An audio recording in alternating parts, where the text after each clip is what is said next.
the last of the reign of Ishmael's lineage was Sennacherib III. And he was the Pharaoh that was ruling at the time that Joseph was sold into slavery into Egypt. And this man was he's a very powerful Pharaoh, very ruthless. And,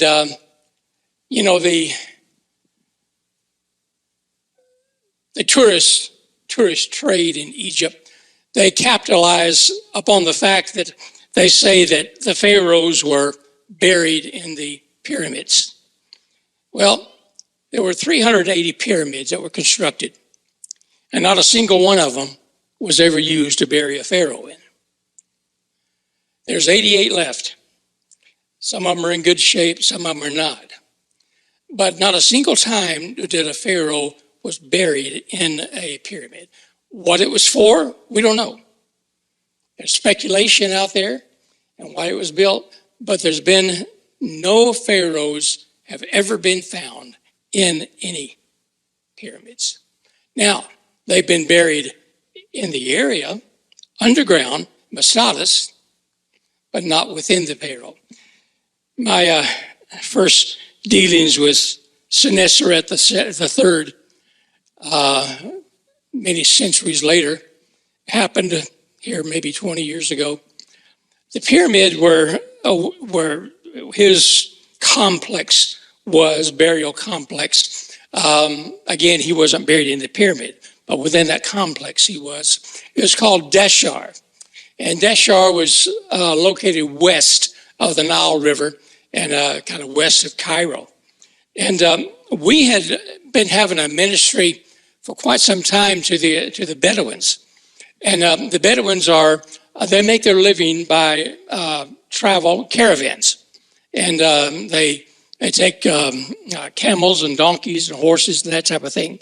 And they start out in the desert and they carry all the way through the Sahara Desert. That's how they make their living.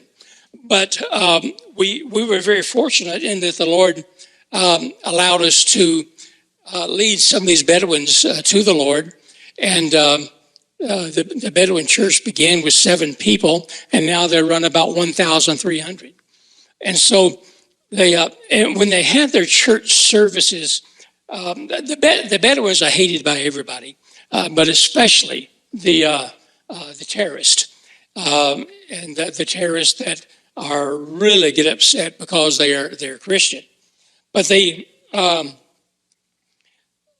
what they would do, they had their services late at night in an oasis, and it's quite unique. They don't sing when they have their worship services because the sound will carry across the desert, and then the terrorists will know exactly where they are. They can come and get them and arrest them or kill them or whatever.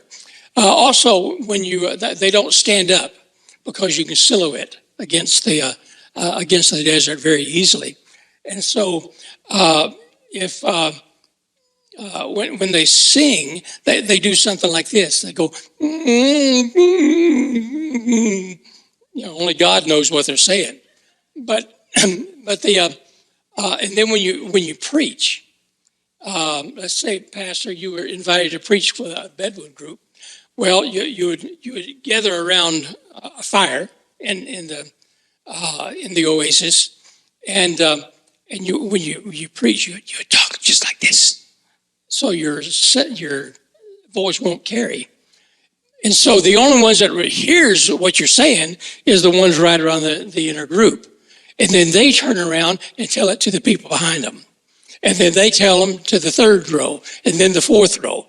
And by the time it gets to the last one, you have no idea what was really said. But this is how they have their services. Now, these terrorists, especially this were the ISIS terrorists. They hated these people, and they tried their best to destroy them. And they have not been successful in preventing them from coming to these meetings. And so they came up with an idea, is that they would kill their camels, the camels that they use for their daily work, for the daily caravans, and kill these camels, which meant that not only did their means of making a living was now gone, but now they really could not go to the religious meetings, to the church services that they so desperately wanted to come to. So we came up with an idea that we would buy camels for these Bedouins. And we ended up over the next few years buying over 600 camels. And we would give these camels to the Bedouins. And so now they would use our camels to come to church with. And if the terrorists kill those camels, then the Bedouins would still have their own to operate their business and to do their daily work. And so we were, I was delivering a load of camels to these Bedouins, and then we were attacked there at the oasis by ISIS terrorists. And they scared off all of our camels and that type of thing. And at that time, I had a real nice horse. I had my camel's name was Michael. I had an Arabian horse that a friend of mine gave to me. His name was Horse. And black, and he was as fast as lightning. But after this terrorist attacked, then I jumped on my horse and took off, and I didn't really know where I was going. I just knew I was going away from them. And so, as I said, my horse was very fast, and so I was as I was getting away, I was gaining, or they were losing the distance between us, and I saw over in the distance the Sennacherib's pyramid, his complex, and I said, okay, well, I can go there. My horse can rest, and I can be safe.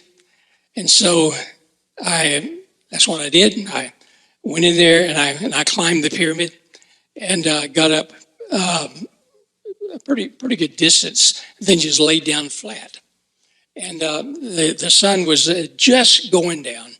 And so they finally got there, and they circled around the pyramid. They saw my horse, so they know I was in the area someplace. And so they started shooting up on the pyramids and so forth. And I was laying flat, and I didn't know what was going to happen here. And as the sun set completely, then the moon came out. And it was probably the brightest moon I've ever seen in my life. And certainly it would illuminate where my position was without any difficulty at all. And I just said, oh my God, what is going on here? I said, I just don't, how am I going to get out of this? And they were parked out there right at the pyramid. And I was laying out flat on the stones, so they really couldn't see me, but they knew that I was up there someplace. And finally it got probably maybe closer to midnight, and this bright moon was still beaming down. And finally I said, Heavenly Father, I know that Egypt don't have clouds, and they don't. And I know that there's no such thing as a rain cloud. But will you please send something to make this illumination of the moon less than what it is now? And, I didn't get any type of confirmation that my prayer was answered. I didn't feel nothing. I didn't feel like, wow, the Holy Spirit's really going to do something now. I didn't feel nothing. I just felt like that my life was about over. But then, as I was waiting, the brightness began to dim a little bit. And then for some reason, there was a little cloud seemed to develop out of no place. And it stayed around there. I said, okay, Lord, I appreciate it. Thanks. And I finally got down and took off on foot. And then my horse was well trained, because as I was walking, then he reared up and started stomping around and ran off, and ran off after me. And so I was able to get out of there. And so that was my dealings with this particular Pharaoh and his pyramid. There was a Sumerian tradition that was adopted by the Canaanites and the Jews in particular, and Jacob. And that was the family generational heritage coat. And the Sumerians, according to Babylonian tradition, each male baby, when he is born, then he is given a color that is his. And that from that time forward, for the remainder of his life, then he is associated with that type of color. And to the point that he didn't even have to sign his name on legal documents many times. Or if he was trying to say that he was at this particular place and really didn't want anyone to know that it was him, all he had to do is leave his color at the door or at the house or at the place of business, wherever it was, and everyone knew exactly who it was that made the visit. And so each one of these sons of Jacob were given a color. Now, the oldest son, on his 17th birthday, he received the inheritance coat. The inheritance coat is a coat that has all of the colors of all of the brothers or all of the members of the family in this particular coat. And what it says, what it shows, is that this son is the heir to the estate. Well, Reuben was the oldest, but he was disqualified because he had sexual relations with Jacob's, one of his wives, concubines. And so he was disqualified. And so Joseph was well down the line. He should not have been involved with this inheritance thing at all. But he was loved greatest by his father. And as such, that at age 17, when Joseph became 17, he was given, and perhaps which is a surprise to everybody, we don't know. But at age 17, Joseph was given the inheritance coat, signifying that he was heir to the estate of Jacob. Typically, this inheritance coat was worn from that time on, one time a year.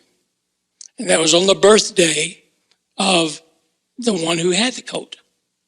So they would wear it one time, age 18, one time at age 19, age 20, and so forth. But because Jacob loved Joseph so much, that he allowed Joseph to rub it in the face of the brothers. And so Joseph wore his inheritance coat not only one time on his birthday each year, but he wore it all the time, which infuriated these brothers. And so that anger was allowed to fester. The father did nothing to try to prevent that. And it continued to fester. And then Joseph had two dreams.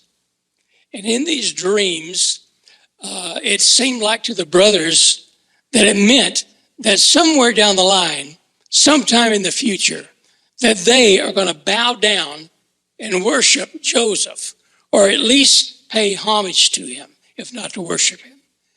And this really upset them.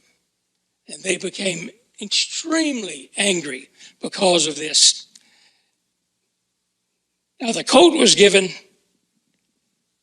in February of that year. November of that year is when Joseph had the dreams. He'd been wearing the coat ever since. Now, they didn't immediately know what they were going to do about it. They knew that Joseph was going to get his, whatever that his was. Some of the guys wanted to kill him. Others said, no, we don't want to kill him, but we do need to get rid of him. So what they decided to do is to put him in a dry cistern. And this was what this was not necessarily a cistern that was dry because of the weather. But when you make these cisterns, which is they have a top, and the wellhead sets up about maybe 3 or 4 feet above the ground, and like maybe 4 or 5 feet in diameter, and then it goes down, and it goes down to for about anywhere between 10 to 20 feet, and then it bellows out like a bell, and what they do is that after this is dug, and after it bellows out, then they have to treat it so it can hold water. And so what they do is they go down and they rub goat's fat, cow fat, that type of thing all over the inside of this cistern. And they do that a number of times. And then when they come back and set it on fire, and then it burns and it treats the inside and basically makes the cistern waterproof. And so this was probably at the time that they had just finished burning the inside, and they were just about ready to begin to use it. But Joseph was placed in this particular cistern, and there they were determined what they were going to do. Reuben had some personal business he had to attend to, so he left them when Joseph had just been placed in there. Now, after his business was finished, he came back, and Joseph was not there. And we'll get into that in just a minute. And so, but he could do nothing about it. And so what they decided to do is take his coat of many colors, inheritance coat, and ripped it apart and soaked it in goat's blood, and then sent a messenger back to Jacob and to tell him, we found this. So they didn't say that Joseph had been attacked by wild animals or by thieves or anyone. They just let Jacob make his own conclusion. And he did feel that Joseph had been killed by wild animals. And the brothers did nothing to correct him at all. But the other brothers, while Joseph was in the cistern, they said, why don't we make a little money from this? And so the story gets a little confusing because you're talking about Ishmaelites and Midianites and Ishmaelites again. So most likely, according to the Egyptian history, is that they sold Joseph first to a caravan of Ishmaelites, and then they, in turn, sold him to another caravan of Midianites, and then the final caravan of Ishmaelites, which is typical because, all caravans had to go through Egypt because that was the trade and commerce that was under their control. And caravans that came from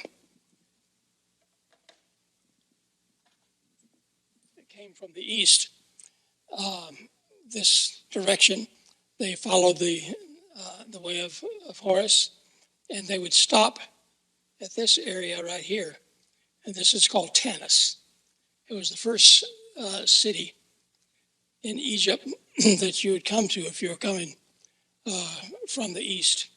And there at Tanis is where there would be an inspection of the caravan, and it was also there that it was determined where this caravan was going to be going as its final destination, and also where slaves were registered. And then after this, then it was on to the city of On. The city of On is the place where was a distribution center and was a freight forwarding area and so forth. And it was not unusual at all for On to receive 200 caravans every day. And that's from this way.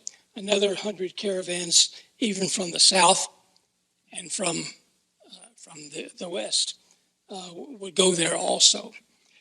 And so by the time Joseph got to Tanis, then it was determined that he was to continue on to Egypt. And so he went on to Egypt, to the city of On. At this time, On was probably the richest city in the world. It was the sole property of Pharaoh himself. And it was there that they had the slave proving facilities. The slave proving facilities meant that the slaves who were going to remain in Egypt, that's where they had their quarantine.